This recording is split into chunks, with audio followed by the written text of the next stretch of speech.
Pagi ini, angin bercampur debu kendaraan, seolah menampar wajahku dengan kasar. Di atas motor tua, yang mesinnya sudah mulai batuk-batuk, aku membelah lautan manusia. Di bawah bayang-bayang gedung pencakar langit di Jakarta. Semuanya terasa begitu melelahkan. Pernahkah kalian merasa ingin menekan tombol reset di dalam hidup kalian? Menghapus semua kemiskinan, kegagalan karir, dan pilihan-pilihan bodoh, namun tetap ingin menyimpan satu hal yang paling kalian cintai. Aku menatap lampu merah yang menyala, merah yang membara, seolah menghentikan paksa, waktu yang terus mengejarku tanpa henti. Aku merasa kepalaku terasa berat, dan perlahan, suara bising kota mulai memudar. Hitam, lalu tiba-tiba, aku tidak lagi mencium bau asap knalpot. Aku mencium aroma parfum bunga lili. Parfum yang sangat kukenal 10 tahun lalu. Aku terbangun di sebuah bangku taman. Tanganku tidak lagi kasar karena seringnya bekerja keras. Aku mengenakan kemeja rapi, tas ransel yang masih sangat baru, dan di depan mataku berdiri V, mantan kekasihku, yang dulu meninggalkanku karena aku hanya seorang anak miskin tanpa masa depan. Kido, kok melamun? Ayo ke kelas, nanti kita telat loh. Ucap V dengan suara yang lembut yang dulu selalu memabukkanku. Aku menyadari satu hal. Aku kembali ke masa lalu. Kini aku punya kesempatan untuk memperbaiki segalanya. Aku menggunakan pengetahuanku di masa depan untuk membangun bisnis. Dan kini, aku juga membangun reputasiku sebagai mahasiswa teladan. Aku menjadi kaya raya. Aku menjadi pria yang dulu diimpikan V. Hidupku sempurna. Tidak ada motor tua, tidak ada hutang, hanya ada aku, kesuksesan, dan tentunya V yang kini memujaku. Namun di tengah kemewahan ini, aku merasa ada lubang besar di dadaku. Di dunia baru ini, aku tidak pernah bertemu dengan Ocha. Ocha adalah istriku di masa depan, yang menemaniku makan mie instan setiap akhir bulan.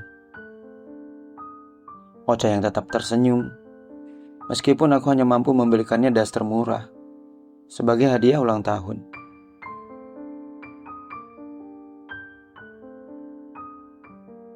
Satu malam, V menggenggam tanganku. Kido, bulan depan kita nikah ya. Ayahku sudah setuju. Kamu memegang perusahaannya. Hatiku mencelos. Menikah dengan V berarti menghapus keberadaan Ocha di alam semesta ini. Menikah dengan V berarti aku tidak akan pernah lagi mendengar tawa Ocha yang cempreng, namun menenangkan. Aku mulai merasa mual dengan kemewahan ini. Semua kesuksesan ini terasa hambar karena di setiap sudut kamarku tidak ada foto Ocha yang sedang tertidur kelelahan setelah menungguku pulang bekerja. Aku berlari di tengah hujan masa lalu, mencari alamat rumah Ocha yang dulu. Aku menemukannya di sana. Di sebuah rumah kontrakan kecil, aku melihat Ocha. Dia sedang berjalan sendirian, membawa payung yang rusak.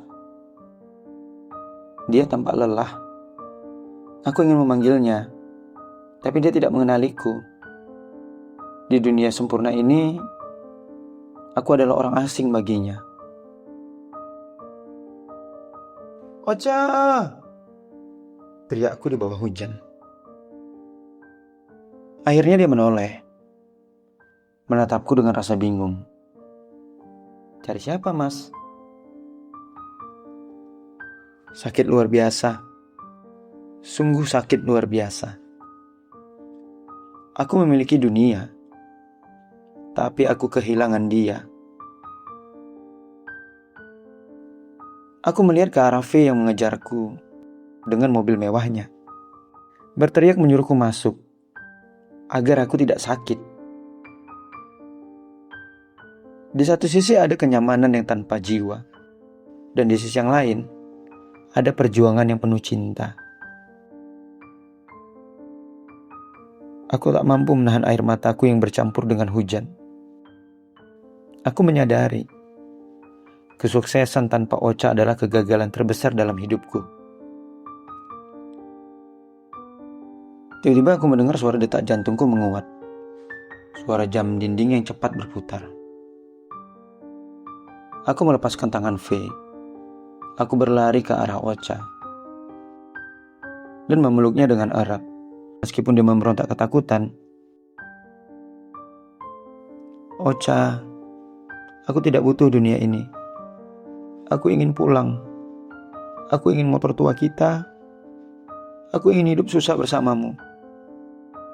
V berteriak aku gila. Dunia di sekitarku mulai retak, seperti cermin yang pecah. Langitnya mulai runtuh. Gunung-gunung pencakar langit di masa lalu itu pun hancur menjadi debu.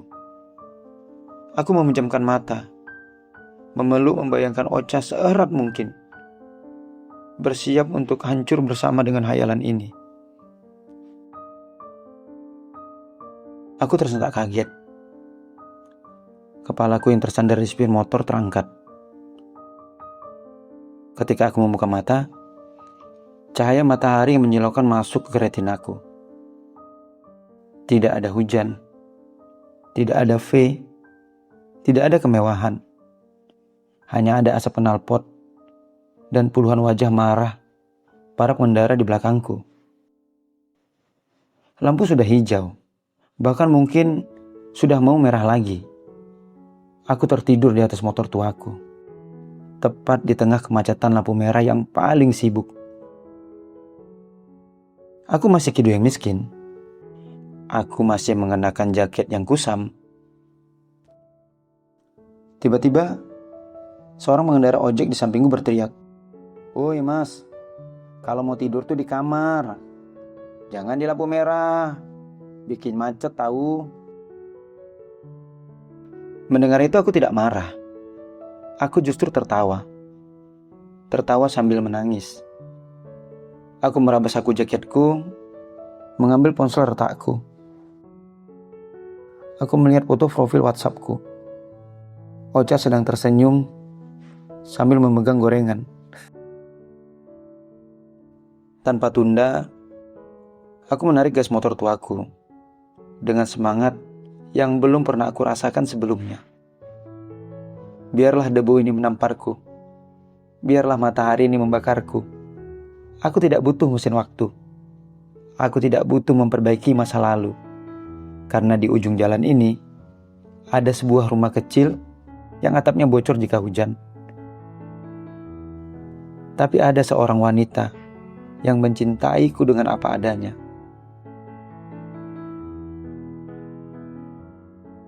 Kesuksesan sejati bukan tentang seberapa tinggi gedung yang kau bangun, atau seberapa tinggi gedung yang kau miliki. Tapi tentang siapa yang menunggumu pulang, dengan segelas teh hangat, saat seluruh dunia meremehkanmu. Masa lalu adalah guru, tapi masa kini bersama keluarga adalah anugerah yang tak boleh ditukar dengan apapun. Kadang kita terlalu sibuk memimpikan hidup yang sempurna, sampai kita lupa bahwa yang kita butuhkan sebenarnya sudah ada di samping kita. Jangan menunggu kehilangan untuk menyadari bahwa apa yang kamu miliki saat ini adalah sebuah doa yang dulu pernah kau minta.